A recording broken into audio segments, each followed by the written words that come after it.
大家好，在梅雨来临之前呢，除草算是农作很大的重点事项哈。随着时间的逼近呢，右侧溪地已经除草完毕了，顺势先盖上了杂草抑制席哈。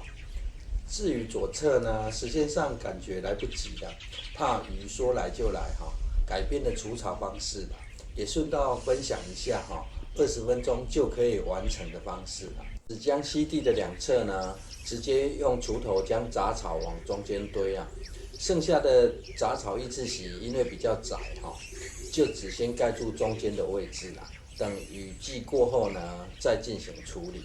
而眼前这是之前种植芦笋的位置哈，芦笋经过移植后呢，底下还有不少的根系啦，也就一直未进行处理哈，用来观察后续变化啦。保留这段影片的目的呢，是要将边坡位置的排水道进行调整啦。上方种植的是玉米哈，不过呢，这不是因为有添加有机肥的缘故呢，才长这么高哈。单纯只是这是糯米玉米的品种啊。上方的范围呢，个人目前还没有接管哈。调整溪地的同时呢，会顺道做个便民措施啦，方便上方进行取水。一般惯行农法呢，田埂会有喷洒除草剂的需求哈。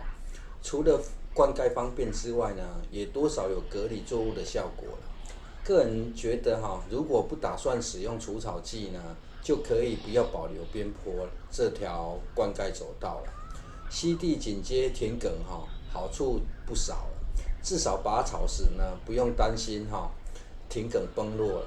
甚至呢，草籽冲刷下来时呢，也大都只会留在溪地上哈。其他位置呢，目前是都已经改成这种方式了。至于地瓜的育种呢，比较不浪费时间的方法哈，可以先选择自己喜爱的品种啊。目前选的这种品种哈，是小孩子喜欢吃的品种，甚至呢会把它当成菜来配啊。种完之后就有人提议要烤地瓜了。素食年代呢，会不会也太快速了？育苗的时候呢，最简单的方式哈，是直接把它摆在阴凉处啦，让它自己长出嫩茎啊。然后呢，再逐片切下的方式哈。若是发芽的点不多呢，是不用再额外多准备地瓜了。这等它长出更多的叶片之后呢，采用地瓜叶扦插的方法哈，一样是可行的啦。原本这基地是打算再垫高一点哈，让腹地更大了，方便长出更多的地瓜啦。不过呢，因为前阵子晴雨的天气哈不断交替着啦，只好改变个种植方式哈，把植株的距离拉大呢，让它在地底横向生长啊。反正家庭种植呢，方便省事就好哈。老是要照着 SOP 做呢，有时候会很难下手啊。总之呢，方法是人想出来的，毕竟大家的种植环境差很多哈。针对自己的种植环境呢，调整种植方法与利用是很重要的啦。就像现在沟槽里的水呢，是前一天晚上下雨故意让它流下来的啦。除了省去浇水之外呢，也可把蚯蚓自动赶上去溪地上哈。唯一的差别呢，就是得穿个雨鞋比较好做事而已啦。这样不也是不知不觉就种完了？由于最近疫情扩散的比较严重适逢梅雨季节呢，也不方便出门了，就来分享个几乎大家都吃过的东西哈。但很多人却不知道是在这么大的容器下腌制出来的啊。这是传统腌制芥菜的酸菜桶，不过呢，现在已经集中到专业酸菜加工区去了。因为腌制过程呢，需要用到很大量的粗盐逐层铺上去了。早年排出的水呢，不是造成附近的土壤酸化哈，而是土壤咸化的非常严重了，因此才成立了酸菜馆。以前的同学返乡过年时呢，若是家里刚好有自行腌制的酸菜哈，就会顺道绕路来带回家啦。只能苦笑说本人比酸菜还不如啊。接下来发生的意外呢，一开始看起来也是疗愈的影片啦，不过发生的过程呢，感觉又跟导致地瓜发生的意外有沾上边啦。而做影片的现在呢，遇到了2个困境一是想保留这些小鸡跑出来的意外，却不知道该说些什么但这又跟后来的事情发展有关啦，只能说真的是太难了。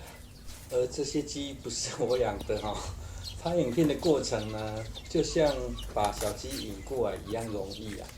引过来之后呢，该如何把它们抓进去也跟拍完影片之后呢，该如何说明同样困难了。接下来的过程呢，就是斗智的时间把小鸡引过来时呢，一不小心呢，也把放风筝的狗引过来了啦。